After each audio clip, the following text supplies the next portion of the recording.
మరణాన్ని గెలిచిన వాడు దేవుడు, ఆయన ప్రభువైన యేసుక్రీస్తారు. పాపాలు క్షమించేవాడు దేవుడు, ఆయన ప్రభువైన యేసుక్రీస్తారు. నాకు ఇంతవరకు అనుభవంలో భూమి మీద ఒక మతం వాళ్ళే ఉండాలని కోరుకునే మతం ఉండొచ్చంటావా? అది భూమి లోపలికి వెళ్ళిపోవాలి, అది భూమి మీద ఉండకూడదు. ఎందుకంటే హ్యుమానిటీ కదా ప్రయారిటీ, రిలీజియాసిటీ కాదు. యాజ్ ఏ హిందూస్ మనం మాత్రమే చెప్పగలం దైవాన్ని ఎవరైనా ఏ పేరుతో అయినా పిలవచ్చని. ఉదాహరణకి తను యేసు ప్రభువుని చెప్తుంది, యేసు ప్రభు నమ్ము నీ పాపాలు క్షమించబడతాయి అని తను చెప్పినప్పుడు ఎవరు చెప్పేవాళ్ళు? మా చెల్లి నాకంటే 1.5 సంవత్సరం చిన్న తను హాస్టల్లో ఉన్నప్పుడు ఒక వార్డెన్ ద్వారా యేసు ప్రభు పరిచయం అయ్యాడు తనకి. అలా ఇంటికి వచ్చి యేసు ప్రభు నమ్ము నీ పాపాలు క్షమించబడతాయి, ఎందుకంటే నేను సినిమాలు చూసేవాడిని, బూతులు మాట్లాడేవాడిని, అల్లరిచిల్లగా తిరిగేవాడిని. అలా తను చెప్పినప్పుడు నేనేమనేవానంటే, మా ఊరికి పక్కనే ఒక పుణ్యక్షేత్రం ఉంటుంది, హత్యరాల, దాని పేరు హత్యరాల, హత్యలు పోతాయని. అంటే మీ ప్రాపర్ ఎక్కడ, ఇఫ్ యూ డోంట్ మైండ్? నాది కడప జిల్లాలో పెనగలూరు మండలం అని, అక్కడ నేను పుట్టి పెరిగానన్నా. అక్కడ హత్యరాల అని ఉంటుంది. అంటే పరశురాముడు తల్లిని చంపిన తర్వాత, అంటే నరికిన తర్వాత ఆ కత్తికి చేతికి, నాకు పూర్తిగా తెలియదన్నా, నాకు తెలిసినది చెప్తున్నాను, ఆ కత్తికి ఆ తల అంటుకున్నప్పుడు ఎక్కడ తిరిగినా సరే అది ఊడిపోదు ఆయన చేతిలో నుంచి. అలా ఆయన ఎన్నో పుణ్యక్షేత్రాలు తిరిగాడు, ఊడిపోలేదంటే ఆ పాపం పోలేదు. ఎప్పుడైతే అక్కడికి వస్తే అక్కడ ఏదో ఎద్దు గిట్ట పట్టేంత ఒక చిన్న గొంత, అందులో నీళ్లుంటే అలా తగలగానే అక్కడ ఊడిపోయింది. కాబట్టి హత్య రాలిపోయింది, హత్యరాల అనేటువంటి ఒక స్థలం, అది పుణ్యక్షేత్రం అనమాట. ప్రతి సంవత్సరం వెళ్ళి అక్కడ మునిగేవాళ్ళం అనమాట. దీన్ని నేను ఎత్తుకున్నాను. యేసు ప్రభు క్షమించడం ఏంటి పాపాలని, మనకు దగ్గరలోనే హత్యరాలు ఉంది కదా, హత్యరాల్లో పాపాలు క్షమించబడతాయి కదా, ఎక్కడెక్కడి నుంచి వచ్చి ఇక్కడ పాపాలు పోతూ ఉంటే ఎక్కడి నుంచో యేసు ప్రభుని తీసుకొచ్చి పాపాలు క్షమించబడతాయి అంటావేంటి అని ఇటువైపు నుంచి నా వాదన అని చెప్పాను. తను కూడా నాకంటే చిన్నది కాబట్టి తను మౌనం వహించింది. ఒకరోజు నువ్వే తెలుసుకుంటావు అనేటట్టుగా వదిలిపెట్టేసింది. తను చెప్పింది, నేను వాదనలో గెలిచాను, నవ్వుకున్నావు, అంతా మా నాన్న కూడా భుజం తట్టి చాలా బాగా అడిగావు అనేటట్టుగా అనుకున్నాడు. కానీ ఆ మాట, తను చెప్తున్నటువంటి మాట నాకు లోపల తగిలింది. నేను అన్నటువంటి మాట తనకి అంతగా ప్రభావం చూపించలే. నిజంగా తను చెప్తున్నది పాపాలు క్షమించబడతాయని చెప్తుంది. నేను పాపం చేస్తున్నా కదా, ఇన్నిసార్లు వెళ్ళి మునుగుతున్నాను, కానీ నాకేమి పాపం పోయినటువంటి నిర్ధారణ ఏం జరగలేదు కదా, నేను వాదనకు మాత్రం వాదిస్తున్నా తప్ప నిజంగా దాన్ని నేను అనుభవించలేదు కదా అనేటువంటి, ఇలా ప్రతి సందర్భంలో తన మాట నన్ను లోపలికి తగిలేది. నేను మాట్లాడిన మాట తను దులుపుకొని వెళ్ళిపోయేది, ఒకరోజు తెలుసుకుంటావులే అనేటట్టుగా. ఇలా ఏంటంటే ఆ నిరంతరమైన వాదనలో ప్రతిసారి నేను లోపల ఓడిపోయేవాడిని, బయటికి గెలిచేవాడిని. అది నన్ను ఒప్పింపజేస్తుంది, నేను తప్పు చేస్తున్నాను అని. అలా రోజులు గడిచే కొద్ది అలా ఎంతవరకు జరిగిందంటే, తను 4వ తరగతి నుంచి ఇంజనీరింగ్ 3rd ఇయర్ వచ్చేంత వరకు. ఎందుకంటే మా ఆ హైందవ ధర్మాన్ని దానికోసం మేము ఇటువైపు నుంచి, తను యేసు ప్రభుని వాదించేది. అలా జరిగేదన్న. అలా 2010 నవంబర్ 26వ తారీఖు సాయంకాలం 6 గంటలకి నా చెల్లెలు నా ఒడిలో పడుకొని చనిపోయిందన్న. అనారోగ్య రీత్యా చనిపోయింది, మాది పేదరికం రీత్యా చనిపోయింది. అలా చనిపోయిన రోజు రాత్రి తను అంతవరకు చెప్పినటువంటి మాటలన్నీ ఆ రోజు రాత్రి నాకు గుర్తొచ్చాయి. సీరియస్గా ఆలోచించాను. అంతవరకు నేను ఎన్నో మరణాలు చూశాను కానీ, ఎంతోమంది చనిపోవడం చూశాను కానీ సీరియస్గా తీసుకోలే.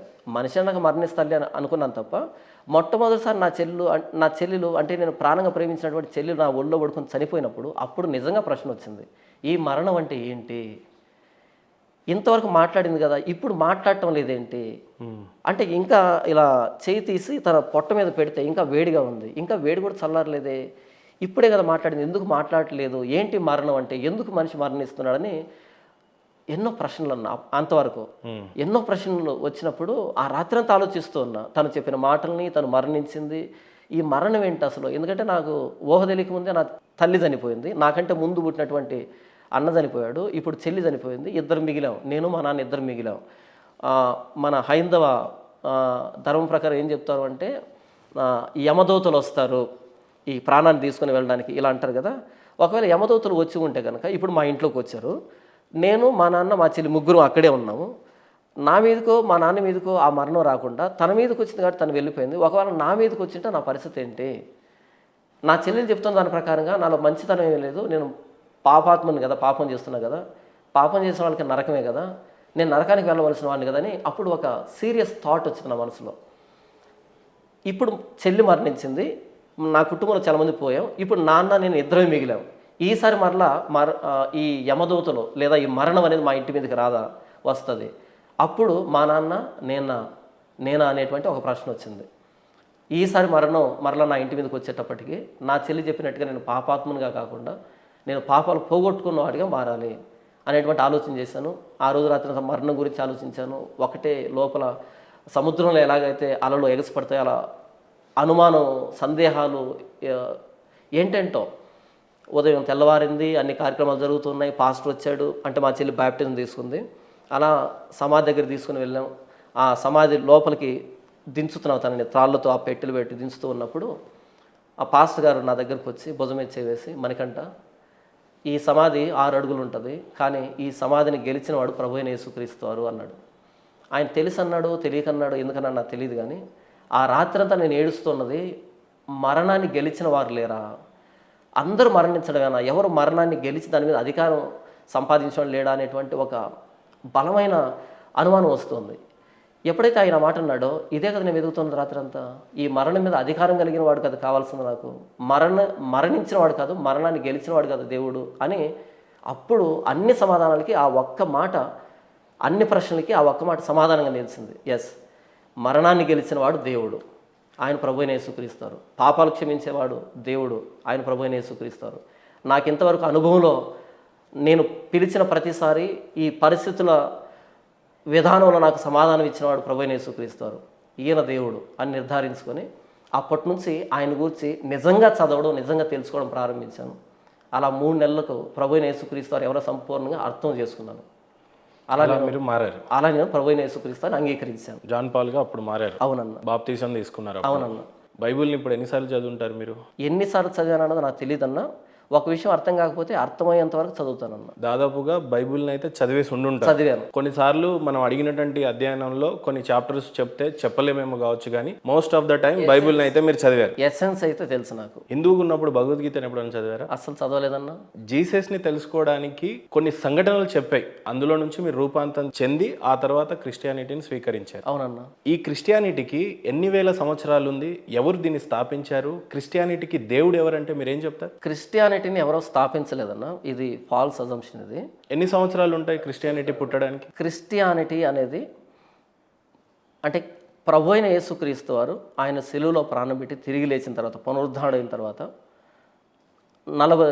10 రోజులకి, ఆయన 40 రోజుల పాటు శిష్యులు కనిపించాడు. ఆయన వెళ్ళిపోయిన 10వ రోజుకి పరిశుద్ధాత్మ దేవుడు ఈ లోకానికి రావడం జరిగింది. అలా వచ్చినప్పుడు పెంతెకోస్తు పండుగ దినం, అది 50వ రోజు, యేసుప్రభు మరణించిన 50వ రోజు.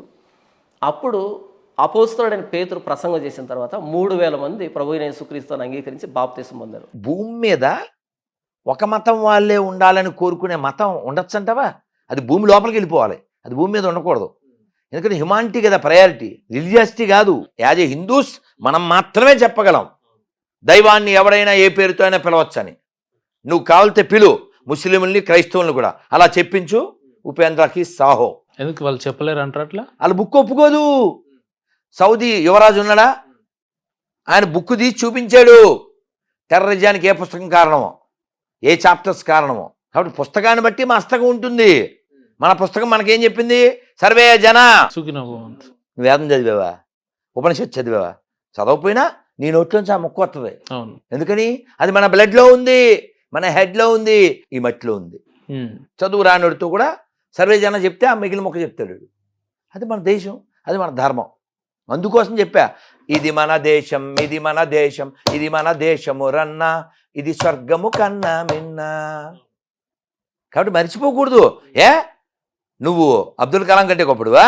గులాం నబీ ఆజాద్ చెప్పిన దాన్ని అబద్ధం అంటావా? ఉమర్ అబ్దుల్లా మొన్న అభిషేకం చేసింది రాంగ్ అంటావా? కాబట్టి ఈ దేశం బాగుండాలంటే హిందువులు మెజారిటీగా ఉండాలి. మత ఘర్షణలు ఈ మధ్య కాలంలోనే, ఇప్పుడు 4-5 ఏళ్ల నుంచి ఎక్కువైతున్న గురించి. అది నీ పిచ్చి మాట.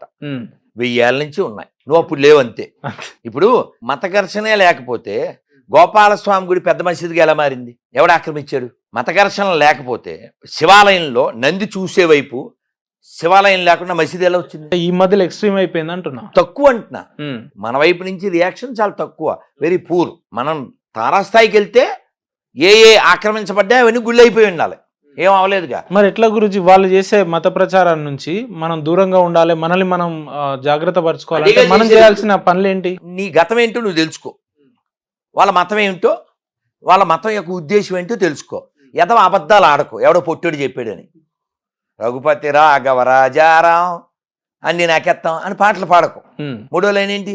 రఘుపతి రాఘవ రాజారాం పతిత పావన సీతారాం. మూడో లైన్ పచ్చి అబద్ధం. కానీ ప్రూవ్ ఇట్. ఉమ్. మూడో లైన్ ఏంటి? ఈశ్వరుడు అల్లా నీ పేరు. ఏదైనా ఒకటే. అవునా? ఉమ్, అది చెప్పించు ఒకసారి. ఓవైస్తో, ఓకే, అబ్దుల్లాతో చెప్పించు, సల్మాన్తో చెప్పించు, షారుఖ్తో చెప్పించు. వీళ్ళు చెప్పరు. మరి నీకెందుకురా? ఇప్పుడు నేను ఉపేంద్ర గారు అన్నా, చిన్నోడు కాబట్టి ఉపేంద్ర అంట. యారా ఉపేంద్ర అంటే టూ మచ్ కదా, అది రాంగ్ కదా, రెడిక్యులస్ కదా. అట్లా గౌరవం అనేది ఇచ్చిపుచ్చుకోవాలి. ఎట్లా గురుజీ ఈ మధ్యలో ఒక వార్త చూస్తున్నాం, భవిష్యత్తులో క్రైస్తవులు రాధా మనోహర్ దాస్ గారిని చంపేస్తారు అనేది బాగా వింటున్నాం. ఎట్లా మరి థ్రెటనింగ్ ఫీల్ అవుతున్నారా? ఇబ్బంది అనిపిస్తుందా? ఎలాంటి జాగ్రత్తలు తీసుకుంటున్నారు? కదా, నా అలా అయితే మాట్లాడంగా. ఉమ్, ఇప్పుడు నేను వాళ్ళ పుస్తకం పనికి మాలింది అన్నా, అది నిరూపించే ప్రయత్నం అదే కదా. ఉమ్, నీకు అర్థం కదా? ఇప్పుడు వాళ్ళ పుస్తకం పనికి మాలింది, ప్రపంచానికి ప్రమాదం అని చెప్పాను. అవును. ఇప్పుడు వాళ్ళ గురించి నువ్వు చెప్పేది నా మాటలు నిజమా అని నిరూపించడమేగా. నా మాటలు అబద్ధం చేయాల్సిన బాధ్యత ఎవరిది? వాళ్ళదేగా. అవును. కాబట్టి నిన్ను వల్ల నీ పొరుగు అని ప్రేమించాలంతే. వాళ్ళు నన్ను విన్నవాలంటే ప్రేమించాలి, అందుగురించి మార్గం ఏం లేదు. ప్రేమిస్తే ఏం పోతుంది డూడ్? ఉమ్. తిరిగి ప్రేమించాలి. అలాగే అదొక్కటే అంటే ఆప్షన్. మీ శత్రువుల్ని కూడా మీరు ప్రేమిస్తారా? ప్రేమించబట్టే కదా నన్ను నా కొడక, ఆ కొడక, పిలక అన్నా కూడా సార్ అంటాను నేను. ఉమ్, వాడిని తిట్టాను నేను. వాడిని దిగజార్చిందే బొగడ బుక్, దాన్ని తిడతా. ఏది? ఉమ్, దిస్ ఇస్ బొగడ బుక్, ఓకే. దాన్ని తిడతా. ఏం బుక్ గురుజీ అది? ఇందులో ఏముంది? ఏముంది కలిసి చదువు తీనా. ఏముంది? మోషే ఏం చేశాడు, డేవిడ్ ఏం చేశాడు, దావీద్ ఏం చేశాడు, జెస్సీ ఆఖరి కొడుకు ఏం చేశాడు. డేవిడ్ అనేవాడు ఫిలిష్తీయుల మీదకి దండెత్తిపోయి 200 మందిని చంపి, ఒక రాజుగారికి అమ్మాయి ఉంది, ఆ అమ్మాయిని పెళ్లి చేసుకుంటానని వీడు అడిగాడు. అడిగితే వాడు ఏమడిగాడు? మా అమ్మాయిని పెళ్లి చేసుకోవాలంటే 200 మందిని చంపి వారి ముందుండే తోళ్ళు తెమ్మన్నాడు. ఆడు తెచ్చిచ్చాడు. చదువు. నేను చదవలేను కాబట్టి నీకు ఇచ్చా. సవాలా గురుజీ ఇప్పుడు? ఆ ఒక్క ముక్క చదువు, నేను పూర్తి చేయలేను, ఉమ్, మొత్తం చదువు. డేవిడ్ ఫిలిష్తీయుల మీదకి పోయి దండెత్తిపోయి 200 మందిని చంపి వారి అది చూడు, చదవాలా? అది చూసావా? నువ్వు అక్కడే ఆగిపోయావు. అది మన పరిస్థితి. మగోడివి ఇప్పటికి 3 ఇస్తే ఎవడో చదవలేకపోయాడు. అది నువ్వేం దానికి పరిశుద్ధం అంటున్నావు. ఇది చదవడం నా వల్ల కాదు. చూడు, ఒక్క లైన్ మనం చదవలేకపోయాం మగవాళ్ళం. ఇది పరిశుద్ధం అంటాడు. నేనేమంటానంటే వాళ్ళతో, ఒరే ఇది పరిశుద్ధం అని ఫీల్ అయ్యే గొర్రెల్లారా, మీ ఆడవాళ్ళతో ఇది చదివించి వీడియో పెట్టండి అంట. మొత్తం పరిశుద్ధం ఉండాలిగా. అవును. నువ్వు అన్నది పరిశుద్ధం అయితే, అవునా? నా మాటలో ఏం కాదు, విత్ రెఫరెన్స్. అసలు వాటిని కట్ చేయడం ఏంటి, మరి దానికి గిఫ్ట్గా ఇవ్వడం ఏంటి? ఇందులో ఇంకోటి ఉంటాడు, అది కూడా చూపిస్తుందా? ఇక్కడ ఒకటి ఉంది, చదువు. షేలా పెద్దవాడైనా కూడా వాడిని వాడి వదిన దగ్గరకు. అది ఆహా. అది ఆ విధంగా ముందుకెళ్ళాలి. వద్దులే గురుజీ, ఇది నాకు కుదరట్లేదు కానీ. అది నీకేది ఎవరికి కుదరదో, అర్థమైందా? ఎవరికి కుదరదు, అంత దరిద్రం అది. అందుకే ఈ దరిద్రం ప్రపంచానికి దరిద్రం. అందుకే చాలా దేశాలు ఈ దరిద్రం వదిలేస్తున్నారు. మరి ఇలాంటి సెంటెన్స్ పట్టుకొని పరిశుద్ధ గ్రంథం అనేది ఎట్లా అంటున్నారు మరి వాళ్ళు? అందుకే అది అశుద్ధం అని చెప్తున్నా, పరిశుద్ధం కాదు. ఇప్పుడు